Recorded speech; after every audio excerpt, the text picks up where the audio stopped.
पहाड़ों पे मेरी मैया का बसेरा है। ऊंचे पहाड़ों पे मेरी मैया का बसेरा है। नीचे हम रहते, ऊपर मैया जी का डेरा है। जय माता दी। ओम नमः शिवाय। हरे कृष्णा। आप सभी का दिन शुभ और मंगलमय हो। तो आइए प्रसन्नचित मन से श्रवण करते हैं आज की महात्म्य कथा का। ओम दुम दुर्गाय नमः। राजा सूरत ने कहा कि हे भगवान, अब भगवती जगदम्बा के आराधना की विधि सभी प्रकार से मुझे बताने की कृपा करें। साथ ही पूजा विधि, होम विधि और मंत्र भी स्पष्ट करके बता दें। सुमेधा जी कहते हैं कि राजन सुनो, मैं भगवती की पूजा का उत्तम प्रकार बताता हूँ। इसके प्रभाव से मनुष्यों की अभिलाषाएं पूर्ण हो जाती हैं। वे परम सुखी, ज्ञानी और मोक्ष के अधिकारी बन जाते हैं। मनुष्यों को चाहिए कि पहले विधि पूर्वक स्नान करके पवित्र हो जाएं, स्वस्थ वस्त्र धारण करके सावधानी से आचमन करें। यों सर्वप्रथम अपना शरीर पवित्र कर लेना चाहिए। उसके बाद धूली और लेपी हुई भूमि पर उत्तम आसन बिछा लें। उस पर बैठकर बड़ी प्रसन्नता के साथ 3 बार विधिवत आचमन करें। अपनी शक्ति के अनुसार पूजन की सामग्रियां पास रख लें। प्राणायाम करने के बाद भूत शुद्धि करें। मंत्र पढ़कर सभी सामग्रियों पर जल के छींटे दें। फिर प्राण प्रतिष्ठा करें। समय का ज्ञान अवश्य रखना चाहिए। विधि पूर्वक मातृ का न्यास करें। तांबे का एक पवित्र पात्र चाहिए। उसमें श्वेत चंदन अथवा अष्टगंध से पटकोण यंत्र लिखें। उसके बाहर अष्टकोण यंत्र लिखना चाहिए। निर्वाण मंत्र के 8 बीज अक्षर 8 कोणों में लिखे जाएं। 9वां अक्षर कर्णिका के मध्य भाग में लिखा जाता है। फिर वेद में बताई हुई विधि के अनुसार उस यंत्र की प्राण प्रतिष्ठा होनी चाहिए। यंत्र के अभाव में भगवती की धातुमयी प्रतिमा बनवाने का विधान है। राजन, यामल आदि तंत्र ग्रंथों में पूजन के जो मंत्र कहे गए हैं, उनका उच्चारण करके यत्न पूर्वक भगवती की पूजा करनी चाहिए। खूब सावधान होकर वेदोक्त विधि से विधिवत पूजा करने के बाद निर्वाण मंत्र का जप करें। मन भगवती के ध्यान से कभी विरत न हो। दशांश हवन करें। हवन का दशांश तर्पण और उसका दशांश ब्राह्मण भोजन होना चाहिए। प्रतिदिन 3 चरित्रों का पाठ होना आवश्यक है। फिर विसर्जन करना चाहिए। विधि के साथ नवरात्र व्रत करने का भी विधान है। राजन, कल्याण चाहने वाले पुरुष को चाहिए कि आश्विन और चैत्र के शुक्ल पक्ष में नवरात्र व्रत करें। हवन विस्तार पूर्वक होना चाहिए। अनुष्ठान में लिए हुए मंत्र पढ़कर पवित्र खीर से हवन करें। उस खीर में घी, चीनी और शहद मिला लेना चाहिए। उत्तम बेल पत्र से भी हवन होता है। शक्कर मिश्रित तिल से भी हवन करने की बात मिलती है। अष्टमी, नवमी और चतुर्दशी के दिन भगवती की विशेष रूप से पूजा होनी चाहिए। उस अवसर पर ब्राह्मणों को भोजन भी कराना चाहिए। ऐसा करने से निर्धन व्यक्ति धनवान हो जाता है। रोगी के रोग दूर हो जाते हैं। संतानहीन को सदा पिता की आज्ञा में तत्पर रहने वाले सुपुत्र प्राप्त होते हैं। राज्यच्युत नरेश को अखिल भूमंडल का राज्य सुलभ हो जाता है। भगवती महामाया की कृपा से शत्रु द्वारा पीड़ित व्यक्ति में ऐसी शक्ति आ जाती है कि वह उसे परास्त कर देता है। जो विद्यार्थी इंद्रियों को वश में करके भगवती की आराधना करता है, उसे पुण्यमय उत्तम विद्या मिल जाती है। इसमें कोई भी संशय नहीं है। ब्राह्मण, क्षत्रिय, वैश्य अथवा शूद्र सभी भगवती जगदम्बा की पूजा के अधिकारी हैं। भक्ति पूर्वक पूजा करनी चाहिए। फिर तो वह संपूर्ण सुख का भागी हो जाता है। जो स्त्री अथवा पुरुष भक्ति में तत्पर होकर नवरात्र व्रत करता है, उसका मनोरथ कभी भी विफल नहीं रह सकता। अश्विन शुक्ल पक्ष के उत्तम नवरात्र को जो भक्ति भाव के साथ करता है, उसकी संपूर्ण कामनाएं सिद्ध हो जाती हैं। विधिवत मंडल बनाकर पूजा के स्थान का निर्माण करना चाहिए। फिर वेद के मंत्र की विधि से कलश स्थापन करें। यंत्र को भली भांति ठीक करके उस कलश के ऊपर रख दें। कलश के चारों ओर उत्तम जौ बो दिए जाएं, ऊपर चांदनी लगा देनी चाहिए, फूल के हारों से चांदनी सुशोभित हो। जहां भगवती की स्थापना की जाए वह घर धूप दीप से सदा संपन्न रहना चाहिए। प्रातः, मध्याह्न और संध्या तीनों समय भगवती की पूजा करें। देवी चंडिका के पूजन में शक्ति के अनुसार पर्याप्त धन व्यय करें, कृपणता ना करें। धूप दीप नैवेद्य, फल फूल, गीत वाद्य, स्तोत्र पाठ और वेद पारायण, इन सभी उपचारों से देवी का पूजन संपन्न होता है। अनेक प्रकार के बाजे बजे और उत्सव मनाया जाए। कन्याओं का विधिवत पूजन करें। वस्त्र, भूषण, चंदन, अनेक प्रकार के भोज्य पदार्थ, सुगंधित तेल और हार, मन को प्रसन्न करने वाली इन सामग्रियों से कन्याओं की पूजा करें। इस प्रकार पूजा की विधि संपन्न करके मंत्र द्वारा हवन करना चाहिए। अष्टमी तथा नवमी किसी दिन भी विधि के साथ हवन कर सकते हैं। फिर ब्राह्मणों को भोजन करावें। नवरात्र व्रत का पारण 10वें दिन करना चाहिए। भक्ति निष्ठ राजा अपनी शक्ति के अनुसार धन दान करें। इस प्रकार जो पुरुष श्रद्धा पूर्वक नवरात्र व्रत करता है अथवा सधवा या विधवा पतिव्रता स्त्री करती है तो उन्हें इस लोक में सुख एवं मनोवांछित भोग सुलभ हो जाते हैं और शरीर छोड़ने पर वे दिव्य स्थान प्राप्त करते हैं। दूसरे जन्म में भी भगवती जगदम्बा की ठीक वैसी ही भक्ति हृदय में स्फुरित हो जाती है। व्रती पुरुष का उत्तम कुल में जन्म होता है। वह सदाचारी जीवन व्यतीत करता है। यह नवरात्र व्रत संपूर्ण व्रतों में श्रेष्ठ कहा गया है।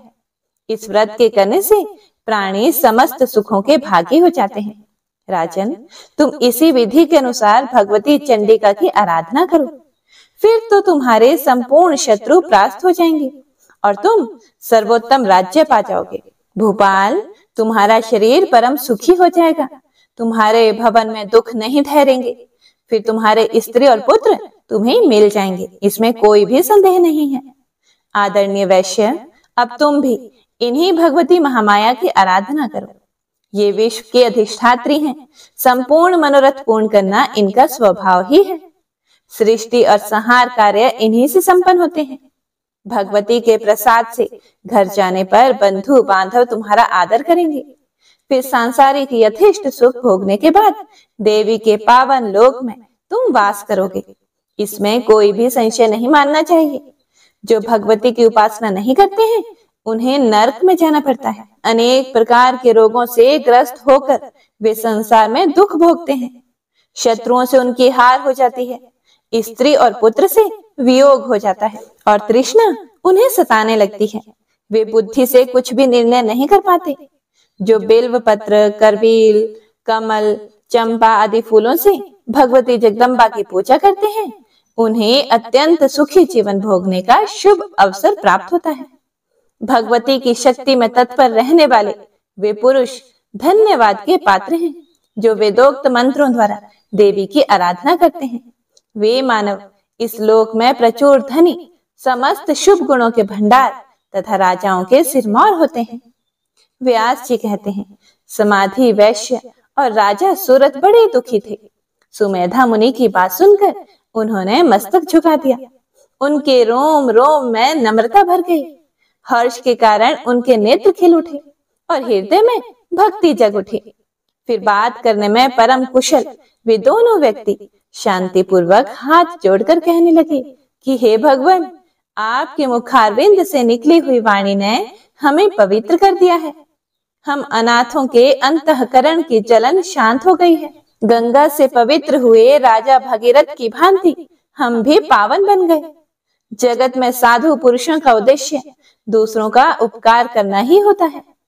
उन आत्माराम पुरुषों में कोई कृत्रिम गुण नहीं होते। वे संपूर्ण प्राणियों को सहज ही सुखी बनाया करते हैं।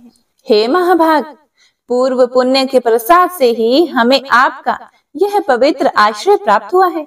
इसमें महान दुख दूर करने की क्षमता है। अपने स्वार्थ में तत्पर रहने वाले मानव तो जगत में बहुत रहे हैं। आप जैसे दूसरों का उपकार करने में निपुण व्यक्ति कोई ही मिलते हैं। मुनिवर, हम दोनों व्यक्ति संसार में अत्यंत संतप्त थे। आपके आश्रम पर आते ही हमारा खेद दूर हो गया। हे विद्वान, आपके दर्शन मात्र से हमारे दुख दूर हो गए। आपकी वाणी सुनने से अब हमारा शारीरिक और मानसिक संताप भी शांत हो गया। आपकी अमृतमयी वाणी से हम धन्य और कृतार्थ हो गए। हे कृपा सिंधु, आपकी कृपा ने हमारे अंतःकरण पवित्र बना दिया। साधु, इस संसार सागर में थक कर हम डूब रहे हैं। यह जानकर मंत्र प्रदान द्वारा हाथ पकड़कर आप हमारा उद्धार कर दें। अब कठिन तपस्या करने के बाद सुखदायिनी भगवती जगदम्बा की आराधना करके फिर हम आपके दर्शन करेंगे। आपके श्रीमुख से देवी का नवाक्षर मंत्र हमें मिल जाना चाहिए। उसके बाद व्रत में लगकर उपवास करते हुए हम लोग उस मंत्र का जप करेंगे। व्यास जी कहते हैं, इस प्रकार राजा सूरत और समाधि वैश्य की प्रार्थना करने पर मुनिवर सुमेधा ने ध्यान बीज के साथ नवाक्षर मंत्र का उन्हें उपदेश दिया। मंत्र मिल जाने पर मुनि के प्रति उनकी गुरु निष्ठा बन गई। उसके बाद वे एक श्रेष्ठ नदी के तट पर चले गए और वहां उन्होंने एक निर्जन एकांत स्थान में आसन लगा लिया। वे चित्त स्थिर करके बैठ गए और शांत होकर जप में तत्पर हो गए। 3 चरित्रों का पाठ करना उनका नित्य नियम बन गया। ऐसा ध्यान करते हुए उन्होंने 1 महीने का समय व्यतीत कर दिया। उसके बाद भगवती के चरण कमलों में उनकी अपार श्रद्धा उत्पन्न हो गई। उनकी बुद्धि में किसी प्रकार का संकल्प विकल्प नहीं रहा। सुमेधा मुनि बड़े ही महात्मा पुरुष थे। कभी कभी सूरत और समाधि उनके पास जाते और चरणों में मस्तक झुकाकर लौट आते थे, फिर आसन लगाकर बैठ जाते थे। उनके लिए कभी भी कहीं भी दूसरा काम नहीं रह गया था। देवी के ध्यान में निरंतर लगे रहकर वे सदा मंत्र का जप किया करते थे। राजन, इस प्रकार तपस्या करते हुए 1 वर्ष का समय पूरा हो गया। अब तक वे कुछ फल खा लेते थे, पर अब वे फल छोड़कर केवल सूखे पत्ते खाकर रहने लगे। यों सूखे पत्ते खाकर राजा सूरत और समाधि वैश्य ने 1 वर्ष तक तपस्या की। वे इंद्रियों को वश में करके जप और ध्यान में संलग्न रहते थे। 2 वर्ष की अवधि समाप्त हो जाने पर एक समय स्वप्न में भगवती जगदम्बा के मनोहर दर्शन उन्हें प्राप्त हुए। भगवती जगदम्बा लाल रंग का वस्त्र पहने हुए थी। सुंदर भूषणों से उनके सर्वांग विभूषित थे। स्वप्न में देवी के दर्शन पाकर राजा सूरत और समाधि के मन में प्रीति की धारा उमड़ पड़ी। अब वे निर्जल रहकर तपस्या करने लगे। इस प्रकार 3रा वर्ष समाप्त हो गया। इस प्रकार 3 वर्ष तक तपस्या करने के बाद समाधि और राजा सूरत का मन भगवती जगदम्बा का साक्षात दर्शन करने के लिए छटपटा उठा। अब वे इस निर्णय पर पहुंचे कि देवी का प्रत्यक्ष दर्शन ही मनुष्यों को शांति प्रदान करने वाला है। हमें यदि वह नहीं हुआ तो हम अत्यंत दुखी होकर शरीर का त्याग कर देंगे। ऐसा निश्चय करके कठिन तप करने पर भगवती ने राजा सूरत और समाधि वैश्य को प्रत्यक्ष दर्शन दिए। उस समय वे अत्यंत दुखी थे और प्रीति के कारण उनका मन विक्षिप्त सा हो रहा था। देवी बोली कि हे राजन, तुम्हारे मन में जो पाने की इच्छा हो वह वर मांगो। मैं तुम्हारी तपस्या से संतुष्ट हो गई हूँ। मैं समझ गई हूँ कि तुम मेरे भक्त हो। इसके बाद देवी ने समाधि वैश्य से कहा कि महामते, मैं प्रसन्न हो गई। तुम्हारे मन की क्या अभिलाषा है, कहो, मैं अब उसे पूर्ण करने के लिए तत्पर हूँ। व्यास जी कहते हैं, देवी की बात सुनकर राजा सूरत का सर्वांग प्रसन्नता से खिल उठा। उन्होंने कहा कि अब आप बलपूर्वक मेरे शत्रु का वध करके उससे मेरा राज्य लौटाने की कृपा कीजिए। तब देवी ने कहा कि राजन, तुम अब अपने घर लौट जाओ। तुम्हारे शत्रुओं की शक्ति समाप्त हो चुकी है। अब वे पराजित होकर भाग जाएंगे। तुम्हारे मंत्री आकर पैरों पर गिरेंगे। महाभाग, तुम अपने नगर में जाकर सुखपूर्वक राज्य करो। हे राजन, 10,000 वर्ष तक अखिल भूमंडल का राज्य करने के बाद तुम्हारा यह शरीर शांत हो जाएगा।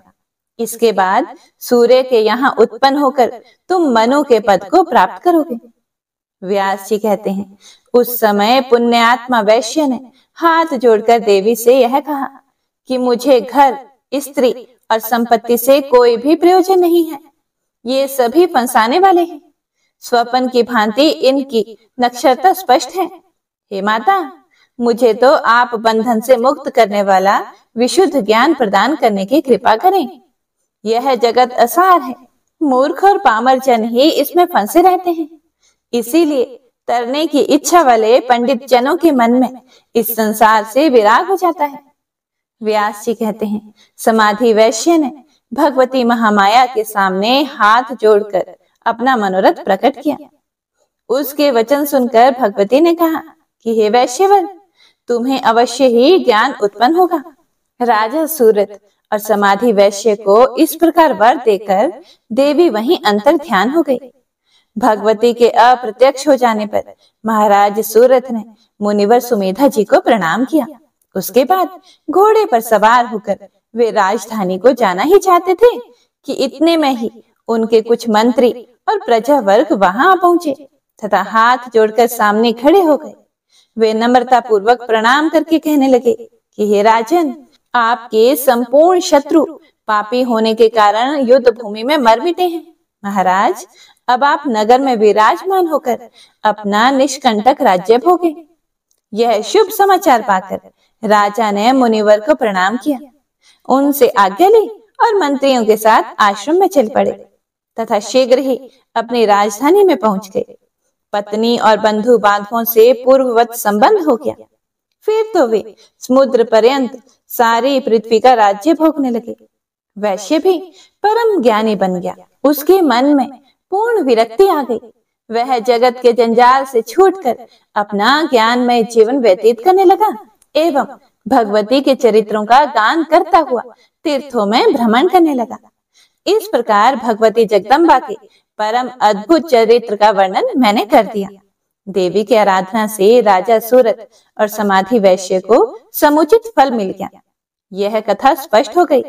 इस उपाख्यान में दैत्यों का वध और देवी के परम पवित्र अवतार का वर्णन है। यों भक्तों को अभय प्रदान करने वाली देवी प्रकट हुई। जो मनुष्य इस उत्तम प्रसंग को निरंतर सुनता है उसे सांसारिक अद्भुत सुख प्राप्त होते हैं। यह बात सर्वथा सत्य है। इस अत्यंत अलौकिक पवित्र उपाख्यान के सुनने से ज्ञान, मोक्ष, यश और सुख सभी सुलभ हो जाते हैं। इसमें कुछ भी संशय नहीं है। मनुष्यों के संपूर्ण मनोरथ पूर्ण करने वाली यह कथा समस्त धर्मों से ओतप्रोत है। इसे धर्म, अर्थ, काम और मोक्ष का परम कारण माना गया है। सूत जी कहते हैं, सत्यवती नंदन व्यास जी संपूर्ण अर्थ तत्व के पूर्ण जानकार थे। राजा जन्मेजय के प्रश्न करने पर उन्होंने इस दिव्य संहिता का उद्घाटन किया है। महाभाग व्यास जी बड़े ही दयालु थे। उनके प्रवचन में भगवती चंडिका का वह चरित्र स्पष्ट हो गया जो शुंभ के वध से संबंध रखता है। हे मुनिवरों, पुराणों की यह सार बात तुम्हें बतला दी गई है। ऋषिगण बोले, हे महाभाग सूत जी, वेद व्यास जी जिस कथा के रचयिता हैं, उस पावन प्रसंग को स्पष्ट करने वाले आपके ये अमृतमय वचन बड़े ही मधुर हैं। इन्हें पीकर अभी हम तृप्त नहीं हुए हैं। इसीलिए इस पौराणिक पवित्र कथा को हम फिर से आपसे पूछना चाहते हैं। इसे सुनने से सभी पाप नष्ट हो जाते हैं।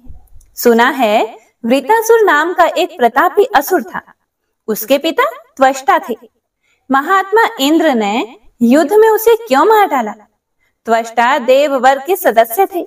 उन्हीं का अत्यंत शूरवीर पुत्र वृतासुर था। ब्राह्मण वंश में उसकी उत्पत्ति हुई थी। उसके शरीर में अथाह बल था। इंद्र के हाथ उसका वध होने में क्या कारण है? इंद्र ने छल करके जलपेन द्वारा उस महाबली असुर वृतासुर का वध कर दिया था। ऐसा क्यों किया गया? उस समय ब्राह्मण की हत्या से उत्पन्न पाप इंद्र को लगा या नहीं? और एक दूसरी बात यह भी है, आप बहुत पहले कह चुके हैं कि श्री देवी ने वृतासुर का वध किया है। इसमें यह क्या रहस्य है? सूत जी कहते हैं कि हे मुनिगण, वृतासुर के वध से संबंध रखने वाला यह प्रसंग कहता हूँ, ध्यान पूर्वक सुनो। ब्रह्म हत्या से उत्पन्न दुख जिस प्रकार इंद्र को भोगना पड़ा था, वह विषय भी इसमें आ जाएगा। प्राचीन समय में राजा जन्मेजय ने भी सत्यवती नंदन व्यास जी से ऐसा ही प्रश्न किया था। उस समय उन्होंने उनसे जो बताया था वही मैं तुम्हें बता रहा हूँ। जन्मेजय ने पूछा कि हे मुने, इंद्र ने वृतासुर का वध किया, यह प्राचीन कथा है। फिर उस दैत्य को देवी ने कैसे मारा? किस कारण इस कार्य में देवी की प्रवृत्ति हुई? हे मुनिवर, एक ही वृतासुर के विनाशक दो कैसे हुए? इस प्रसंग को मैं सुनना चाहता हूँ। हे मुने, आप भगवती जगदम्बा का ऐश्वर्य जो वृतासुर के वध से संबंध रखता है बताने की कृपा करें। व्यास जी कहते हैं, राजन, तुम धन्य हो, तुम महान यशस्वी हो, क्योंकि प्रतिदिन कथा के प्रति तुम्हारे मन में भक्ति का प्रवाह बढ़ता जा रहा है। जब श्रोता एकाग्र होकर कथा सुनने में तत्पर रहता है, तभी वक्ता प्रसन्न होकर स्पष्ट भाषण करता है। प्राचीन समय में वृतासुर और इंद्र का युद्ध हुआ था। यह कथा पुराण में भी प्रसिद्ध है। वृतासुर को शत्रु मानकर इंद्र ने मार डाला। इससे उन्हें महान क्लेश उठाने पड़े। हे राजन, इंद्र ने कपट वेश बनाया, तब वृतासुर की मृत्यु हुई। इस विषय में कोई आश्चर्य नहीं करना चाहिए, क्योंकि भगवती महामाया के प्रभाव से मुनियों की बुद्धि भी कुंठित हो जाती है। सत्यमूर्ति भगवान विष्णु माया फैलाकर दैत्यों को निरंतर मारा करते हैं। फिर उनके सिवा दूसरा कौन है जो जगत को मोहित करने वाली भगवती महामाया को मन से भी जीत सके? इन्हीं महामाया की प्रेरणा से श्री हरि मत्स्य आदि योनियों में प्रकट होते रहते हैं। हजारों युगों की यही स्थिति है। यह शरीर, धन, घर, बांधव, पुत्र और स्त्री सब मेरे हैं। इस प्रकार के मोह में पड़कर संपूर्ण प्राणी पुण्य एवं पापमय कर्मों में रचे पचे रहते हैं, क्योंकि अपार गुण वाली महामाया सबको मोहित किए हुए हैं। कभी कोई भी मनुष्य इस माया को मिटा नहीं सकता। इसी माया के प्रभाव से महान देवता भी अपना प्रयोजन सिद्ध करने के लिए छल पूर्वक वृतासुर को मारने में तत्पर हो गए। वृतासुर और इंद्र में परस्पर जिस कारण विरोध हो गया था, वह प्रसंग अब मैं बताता हूँ। त्वष्टा प्रजापति के पद पर नियुक्त थे। उन महान तपस्वी को देवताओं में प्रधान माना जाता था। उन्हीं के हाथ में देवताओं के कार्य की सारी व्यवस्था थी। वे बड़े ही कार्य कुशल और ब्राह्मण प्रेमी थे।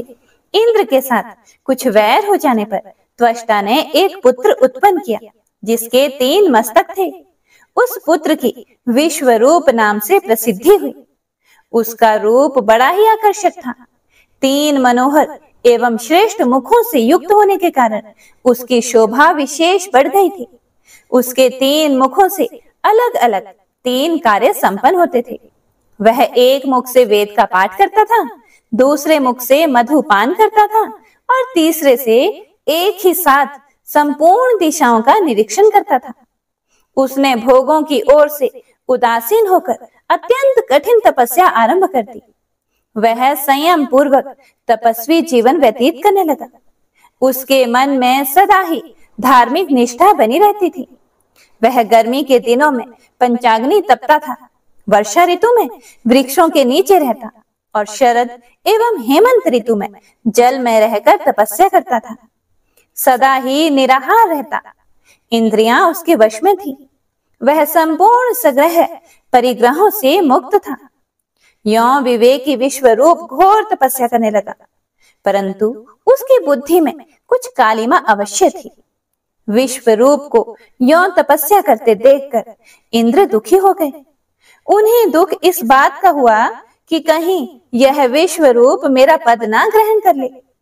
उस समय विश्वरूप में असीम तेज आ गया था। तपस्या के प्रभाव से शक्ति बढ़ गई थी। उस सत्यवादी को देखकर इंद्र दिन रात अत्यंत चिंता करने लगे।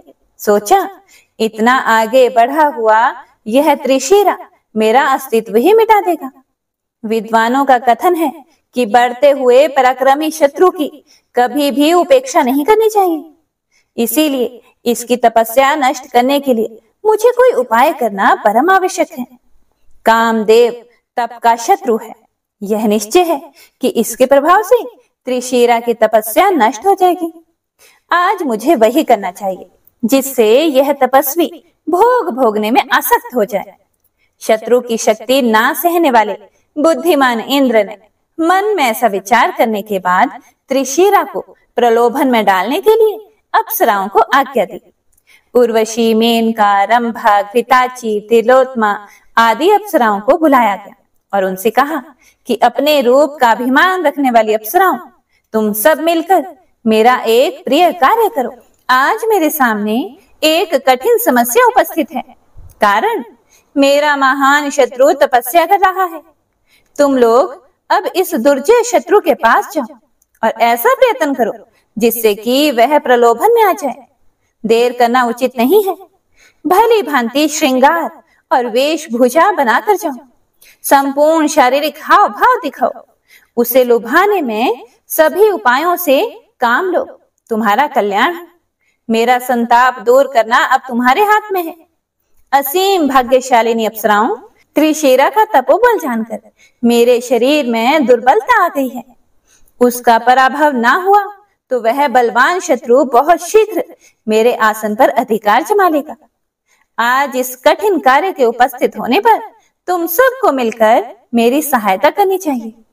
देवराज इंद्र की ये सभी बातें सुनकर अप्सराएं नतमस्तक होकर बोल उठी कि हे देवेश, आप निर्भय रहें। त्रिशिरा को लुभाने के लिए हम पर्याप्त प्रयत्न करेंगे। जिस किसी प्रकार से भी उसके द्वारा भय ना पहुंचे, वैसा ही हमारा प्रयत्न होगा। उस मुनि को लुभाने में नाचने, गाने, विहरने की सारी विधियां की जाएंगी। विभो, अपनी भाव भंगियों एवं कटाक्षों से मोहित कर हम उसे वश में कर लेंगे। फिर तो वह लोलुप होकर हमारे चंगुल में फंस ही जाएगा। व्यास जी कहते हैं, इस प्रकार इंद्र से कहकर वे अप्सराएं त्रिशिरा के पास गईं। त्रिशिरा मुनि के सामने उपस्थित होकर वे अनेक प्रकार के ताल बजाकर स्वर सहित गाने लगी। उन्होंने मनोहर नृत्य आरंभ कर दिया। उस समय उस मुनि को लुभाने के लिए उन अप्सराओं ने भांति भांति के भावों का प्रदर्शन किया, किंतु उनकी विडंबना पर त्रिशिरा मुनि की तनिक भी दृष्टि नहीं पड़ी।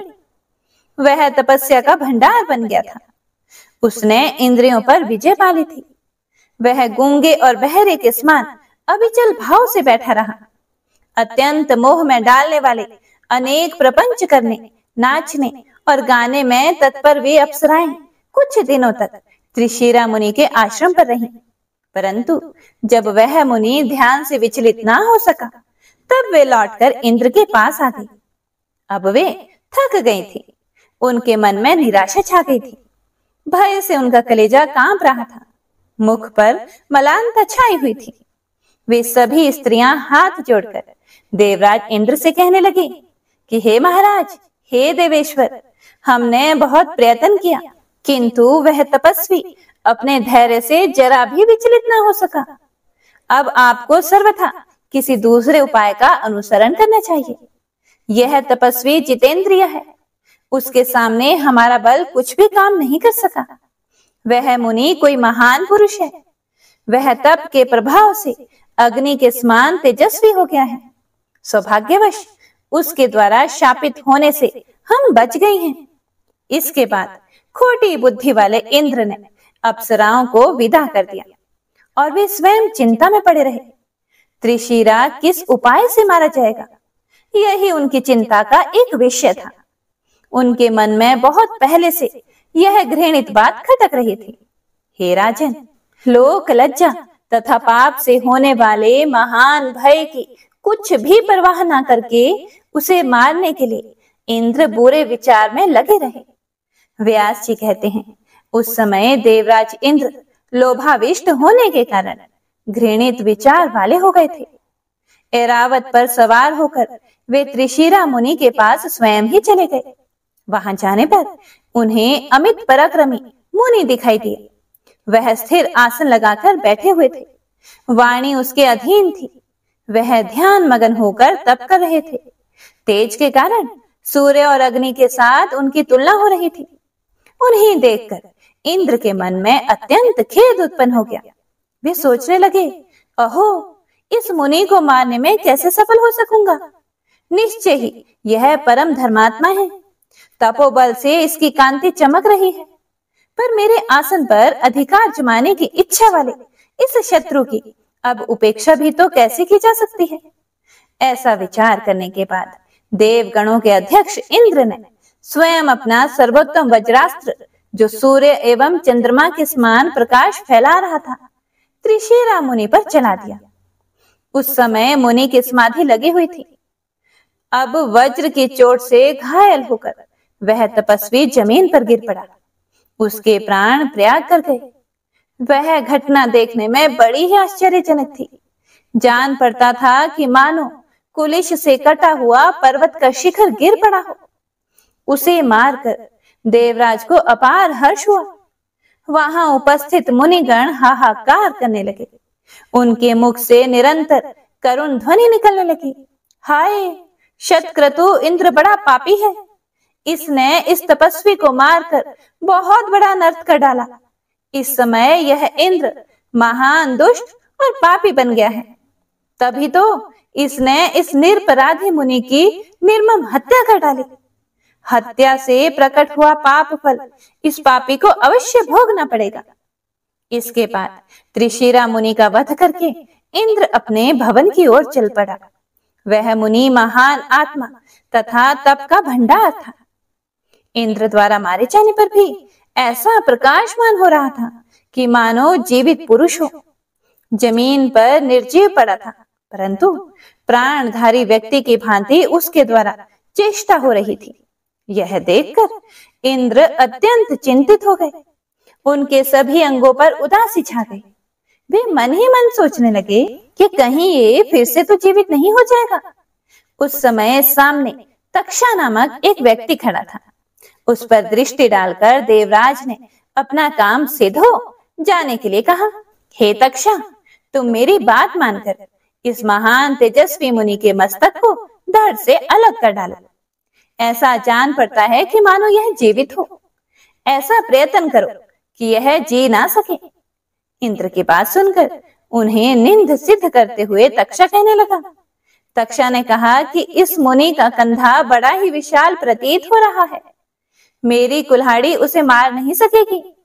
फिर मैं इस घृणित कार्य में प्रवृत्त भी नहीं हो पाऊंगा। तुमने वह अत्यंत निंदित कर्म किया है। अच्छे पुरुषों ने ऐसे कार्य की घोर निंदा की है। जो मरा हुआ है उसे फिर से मारने में केवल पाप का ही भागी होना पड़ता है। मैं इस पाप से बहुत डरता हूँ। यह मुनि तो मर ही गया है, फिर इसका सिर काटने से क्या प्रयोजन? भला बताओ तो, इस कलुषित कार्य में क्या तुम्हें भय नहीं लगता? इंद्र बोले, इस मुनि का यह विशाल शरीर ऐसा जान पड़ता है कि मानो अभी इसमें प्राण वर्तमान है। इसीलिए मैं डर रहा हूँ, कहीं मेरा यह विपक्षी मुनि जीवित ना हो जाए। तक्षा ने कहा, ऐसी निर्मम हत्या कितना नीच कर्म है। क्या तुम्हारे हृदय को यह आतंकित नहीं कर रहा? इस ऋषि कुमार के मारने से ब्रह्म हत्या हुई है। क्या तुम्हें इसका भय नहीं? इंद्र ने कहा, इस पाप को दूर करने के लिए मैं फिर प्रायश्चित कर लूंगा। महामते, छल करके भी शत्रु को मार डालना सर्वथा उचित है। तक्षा ने कहा कि हे भगवान, तुम्हें महान लोभ घेरे हुए है, इसी से इस समय यह पाप कर रहे हो। किंतु हे विभो, भला बताओ तो, तुम्हारे सिवा मैं इस नीच कर्म में सम्मिलित क्यों हूँ? इंद्र बोले, अब से सदा के लिए मैं निश्चय कर देता हूँ कि समस्त यज्ञों में मैं तुम्हें भी भाग दूंगा। यज्ञ करते समय मनुष्य तुम्हें बलि चढ़ाया करेंगे। तुम्हारे लिए यह मूल्य निर्धारित हो गया। इसके बदले में त्रिशिरा के मस्तक को काट कर तुम मेरा प्रिय कार्य करो। व्यास जी कहते हैं कि हे राजन, इंद्र की यह बात सुनकर तक्षा के मन में भी लोभ आ गया। लोभ तो पाप का मूल है ही। फिर तो उसने मजबूत टांगी उठाई, अर्थात मजबूत कुल्हाड़ी उठाई और उससे त्रिशिरा के मस्तक धड़ से अलग कर दिए। उन तीनों मस्तकों के कट जाने पर जमीन पर गिरते ही तुरंत उनसे हजारों पक्षियों का जन्म हो गया। उस अवसर पर मुनि के मुख से गोरैया, कबूतर और तीतर आदि पक्षीगण पृथक पृथक उत्पन्न हो गए। त्रिशिरा मुनि जिस मुख से वेद का स्वाध्याय करता और सोम रस पीता था, उससे तुरंत कबूतर निकल आए। सोम रस पीते समय समस्त दिशाओं पर दृष्टिपात करने के लिए जिस मुख से काम लिया करता था, उससे अत्यंत चमकीले तीतर उत्पन्न हुए। मधु पीने वाले मुख से गोरैयों की उत्पत्ति हुई। हे राजन, इस प्रकार त्रिशिरा से इन पक्षियों का निष्क्रमण हुआ है। राजन, त्रिशिरा के मस्तक से यों पक्षी निकल गए। यह देखकर इंद्र के मन में बड़ी प्रसन्नता हुई। फिर वे स्वर्ग को सिधार गए।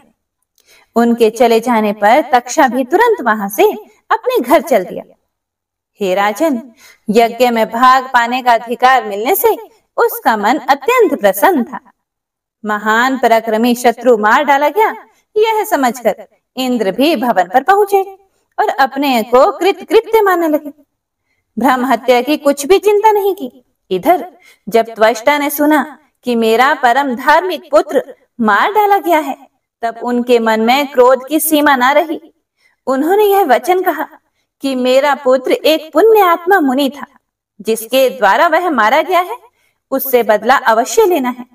इसीलिए उसके वध के लिए मैं फिर से पुत्र उत्पन्न करूंगा। देवता मेरा पराक्रम और तपोबल देखें। वह पापी अपने किए हुए पाप के सारे कुफल पर ध्यान दे। इस प्रकार कहने के बाद त्वष्टा ने पुत्र उत्पन्न होने के उद्देश्य से अथर्व वेद के मंत्रों का उच्चारण करके अग्नि में हवन करना आरंभ कर दिया। उस समय क्रोध ने उनको व्याकुल कर दिया था। 8 रात्रियों तक हवन होता रहा। अग्नि प्रचंड लपटों से धधकती रही। उसके बाद उस अग्नि से एक पुरुष प्रकट हो गया, जो अग्नि के समान ही प्रकाशमान था। अग्नि से प्रकट हुआ वह पुत्र महान तेजस्वी एवं बलवान था। उसके शरीर से अग्नि के समान ही प्रकाश फैल रहा था। वह त्वष्टा के सामने खड़ा हो गया। उस पर उनकी दृष्टि पड़ी। तब त्वष्टा उस पुत्र की ओर आंखें करके कहने लगे कि इंद्र शत्रु, तुम मेरी तपस्या के प्रभाव से अत्यंत शक्तिशाली बन जाओ। उस समय क्रोध के कारण त्वष्टा के शरीर में आग सी लग रही थी। उनके कहने पर अग्नि के समान तेजस्वी वह पुत्र अपना क्लेवर बढ़ाने लगा। ऐसा बढ़ा मानो आकाश छू लेगा। उसका विकराल शरीर पर्वत के समान दिखने लगा। जान पड़ता था कि मानो स्वयं मूर्तिमान काल ही प्रकट हो गया हो। अत्यंत घबराए हुए पिता से उसने कहा कि हे पिताजी, मुझे क्या करने की आज्ञा देते हैं? उत्तम व्रत का आचरण करने वाले प्रभु, मेरा नाम बताने के साथ ही कार्य का भी निर्देश कर दें। आप इतने चिंतित क्यों हैं? इसका कारण मैं सुनना चाहता हूँ। मैं अभी अभी आपकी चिंता दूर कर दूंगा। मेरे जीवन का प्रधान उद्देश्य यही है। उस पुत्र के उत्पन्न होने से क्या लाभ है, जबकि पिता को दुख ही झेलना पड़े। मैं अभी समुद्र पी डालता हूँ। मेरे प्रयास से संपूर्ण पर्वत छिन्न भिन्न हो जाएंगे। मैं तेज किरणों को बिखेरने वाले इस उगे हुए सूर्य को अभी रोक देता हूँ। आज ही देवताओं सहित इंद्र और यमराज को मार डालता हूँ। इनके अतिरिक्त और कोई भी विपक्षी नहीं बच सकता। इन सब को तथा पृथ्वी को भी उखाड़कर मैं समुद्र में फेंक देता हूँ। पुत्र के ऐसे अनुकूल वचन सुनकर त्वष्टा के आनंद की कोई सीमा न रही। अतः पर्वताकार शरीर वाले उस पुत्र से वे कहने लगे कि हे पुत्र, तुम इस समय मुझे संकट से बचाने में समर्थ हो, इसीलिए वृत्त नाम से जगत में तुम्हारी प्रसिद्धि होगी।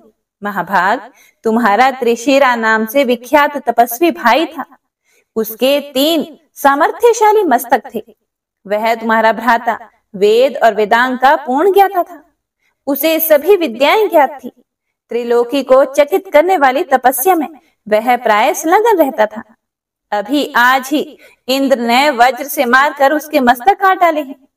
मेरा वह पुत्र सर्वथा निरपराध था। सहसा यह अप्रिय घटना घट गई। अब तुम पापी इंद्र को परास्त करो, क्योंकि वह ब्रह्मघाती, नीच, निर्लज, दुर्बुद्धि है। पुत्र के शोक से अत्यंत आकुल त्वष्टा यूं कहकर भांति भांति के दिव्य आयुधों के निर्माण में लग गए। फिर इंद्र का वध करने के लिए उन आयुधों से वृतासुर को उन्होंने सुसज्जित कर दिया। उन्होंने मेघ के समान प्रतिभाशाली तथा भार सहने में समर्थ शीघ्रगामी एक अत्यंत सुंदर सुदृढ़ रथ वृतासुर को दे दिया और उसे युद्ध करने की आज्ञा दे दी। हे प्रिय भक्तों, व्यास जी कहते हैं कि राजन, उसके बाद महाबली वृतासुर वेद के पारगमी विद्वानों द्वारा त्वस्तयन कराकर रथ पर बैठा और इंद्र को मारने के लिए चल पड़ा। देवताओं ने जिन बहुत से दैत्यों को परास्त कर दिया था, वे क्रूर स्वभाव के दानव भी वृतासुर को महान बलि समझकर उसकी सेवा करने के लिए साथ हो लिए। यह दानव युद्ध करने के विचार से आ रहा है। यह देखकर इंद्र के गुप्तचर बड़ी ही शीघ्रता के साथ देवराज के पास जा पहुंचे और उनसे कहने लगे कि वृतासुर नामक दानव आपका घोर शत्रु है। त्वष्टा ने इस बलवान राक्षस को उत्पन्न किया है। अब बहुत जल्दी ही रथ पर बैठकर वह यहाँ आ रहा है।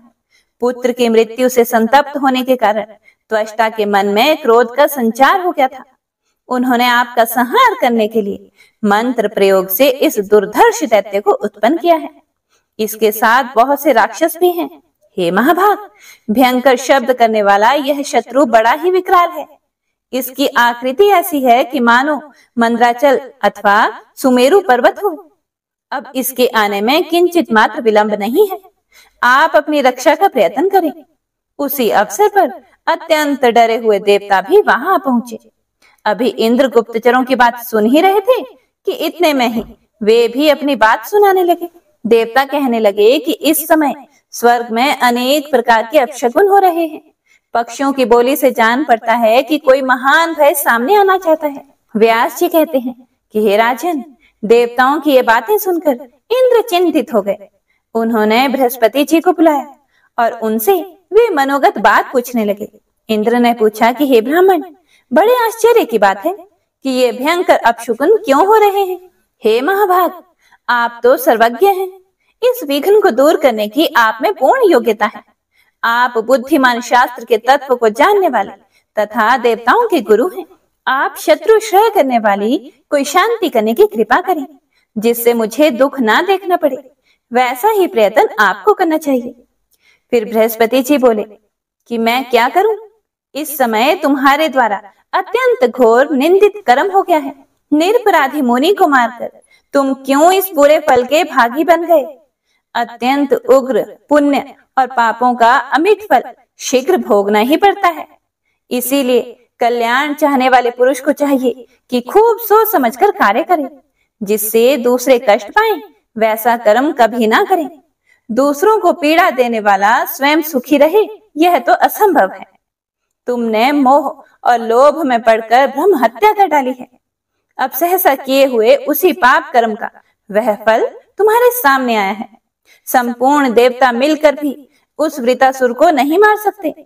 तुम्हें मारने के लिए ही वह आ रहा है। उसके साथ बहुत से दानव भी आ रहे हैं। दिव्य आयुधों को लेकर वह सामने आ रहा है। हे देवेंद्र, वह प्रतापी दुर्धर्ष दैत्य जगत का संहार करने की इच्छा से आ रहा है। यह किसी प्रकार मारा नहीं जा सकता। राजन, इस प्रकार बृहस्पति जी के कहने पर वहां कोलाहल मच गया। यक्ष, गंधर्व, किन्नर, तप को ही सार समझने वाले मुनि तथा देवता सब के सब घर छोड़कर भाग चले। यह देखकर इंद्र अत्यंत चिंतित हो गए। फिर तो सेना सजाने के लिए उन्होंने सेवकों को आज्ञा दी और कहा कि तुम लोग वसुओं, रुद्रों, अश्विनी कुमारों एवं आदित्यों को यहाँ बुला लाओ, क्योंकि इस समय शत्रु हम पर चढ़ाई कर रहा है। इस प्रकार सेवकों को आदेश देकर देवराज इंद्र ऐरावत हाथी पर सवार होकर अपने भवन से चल पड़े। ऐसे ही संपूर्ण देवता भी अपने अपने वाहनों पर चढ़े और युद्ध करने की प्रतिज्ञा करके हाथों में अस्त्र शस्त्र लेकर निकल पड़े। फिर तो उस स्थल पर इंद्र और वृतासुर में बड़ी भयंकर लड़ाई होने लगी। मानवीय वर्ष से 100 वर्ष तक युद्ध होता रहा। मनुष्य तथा आत्मानुभवी ऋषि सबके मन में आतंक छा गया। पहले वरुण का उत्साह भंग हुआ, फिर वायुगण विचलित हुए। उसके बाद यम, अग्नि, इंद्र सब के सब युद्ध स्थल से भाग चले। इंद्र प्रभृति समस्त देवता भाग गए। यह देखकर वृतासुर भी अपने पिता त्वष्टा के पास लौट गए। उस समय त्वष्टा प्रसन्नता पूर्वक आश्रम पर विराजमान थे। वृतासुर ने उन्हें प्रणाम करके कहा कि हे पिताजी, मैंने आपका कार्य सिद्ध कर दिया।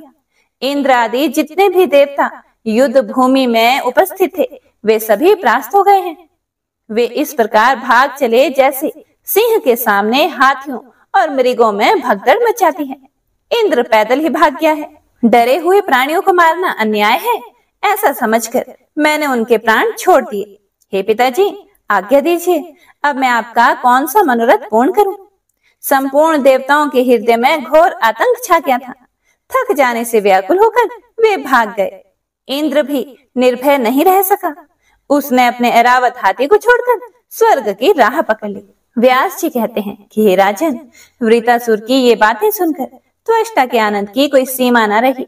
उन्होंने कहा कि हे बेटा, आज मैं अपने को पुत्रवान समझता हूँ। मेरा जीवन सफल हो गया। पुत्र, तुमने मुझे पवित्र कर दिया। आज मेरा मानसिक संताप दूर हो गया। हे पुत्र, अब मैं तुम्हारे हित की बात कहता हूँ, सुनो और उस पर ध्यान दो। बड़ी सावधानी के साथ आसन जमाकर तपस्या करना परम आवश्यक है। किसी का भी निरंतर विश्वास नहीं करना चाहिए। तुम्हारा शत्रु इंद्र महान कपटी है। इसे तरह तरह की भेद विद्याएं भलीभांति विदित है। तपस्या से लक्ष्मी प्राप्त होती है। उत्तम राज्य पाने के लिए तपस्या परम साधन है। तप के प्रभाव से ही प्राणी में बुद्धि और बल आते हैं। इसी के आचरण से प्राणी संग्राम में विजय पाता है। इसीलिए तुम ब्रह्मा जी की आराधना करके श्रेष्ठ वर पाने की चेष्टा करो। वर पा जाने पर दुराचारी एवं ब्रह्मघाती इंद्र की सत्ता नष्ट कर देनी चाहिए। शंकर जी तो बड़े ही दानी हैं। सावधान होकर स्थिरता पूर्वक उनकी भी उपासना करो। तुम्हें वे अभीष्ट वर दे सकते हैं। जगत की रचना करने वाले ब्रह्मा जी में असीम सामर्थ्य है। उन्हें संतुष्ट करके तुम अमरत्व प्राप्त कर लो, फिर पापी इंद्र को परास्त कर देना। व्यास जी कहते हैं कि हे राजन, वृतासुर ने जब पिताजी की ये बातें सुनी, तब पिताजी से आज्ञा लेकर उसने सहर्ष तपस्या के लिए प्रस्थान कर दिया। वह गंधमादन पर्वत पर पहुंचा। वहां पुण्य सलीला गंगा जी बह रही थी। स्नान करके उसने कुश का आसन बिछाया और शांत चित्त होकर वह उस पर बैठ गया। उसने अन्न और जल का बिल्कुल परित्याग कर दिया। योगाभ्यास में उसकी वृत्ति एकनिष्ठ हो गई। स्थिर आसन पर बैठकर वह निरंतर ब्रह्मा जी का ध्यान करने लगा। वृतासुर तपस्या कर रहा है, यह जानकर इंद्र अत्यंत चिंतित हो गए। उन्होंने तप में विघ्न उपस्थित करने के लिए गंधर्वों को भेजा। तपस्या नष्ट करने के लिए उन्होंने सभी प्रकार से यत्न किए, किंतु वह परम तपस्वी वृतासुर अपने लक्ष्य से तनिक भी विचलित ना हुआ। व्यास जी कहते हैं कि हे राजन, वृतासुर अपना कार्य सिद्ध करने के लिए चित्त एकाग्र करके तपस्या कर रहा था। उसे देखकर विघ्न उपस्थित करने के विचार से गए हुए देवता निराश होकर वापस लौट आए। तपस्या के 100 वर्ष पूर्ण होने पर लोक पितामह ब्रह्मा जी हंस पर बैठे हुए तुरंत वहां पधारे। आकर उन्होंने कहा कि त्वष्टानंदन, शांत रहो। अब ध्यान करने की आवश्यकता नहीं है। वर मांगो, मैं तुम्हारे मनोरथ पूर्ण करने के लिए तैयार हूँ। तप करते हुए तुम अत्यंत दुर्बल हो गए हो। यह देखकर अब मैं परम संतुष्ट हूँ। तुम्हारा कल्याण हो। अपना अभीष्ट वर मांग लो। ब्रह्मा जी जगत के अद्वैत करता है। वृतासुर के समक्ष उन्होंने जो अत्यंत विशद वाणी कही, वह अमृत के समान मधुर थी। उसे सुनकर वृतासुर ने तपस्या का साधन बंद कर दिया और वह अविलंब उठकर सामने खड़ा हो गया। उस समय हर्ष के उद्वेग से उसके नेत्र आंसुओं से भर गए थे। वह दोनों हाथ जोड़े नम्रता पूर्वक मस्तक झुकाकर ब्रह्मा जी के चरणों में प्रणाम करके सामने ही खड़ा हो गया।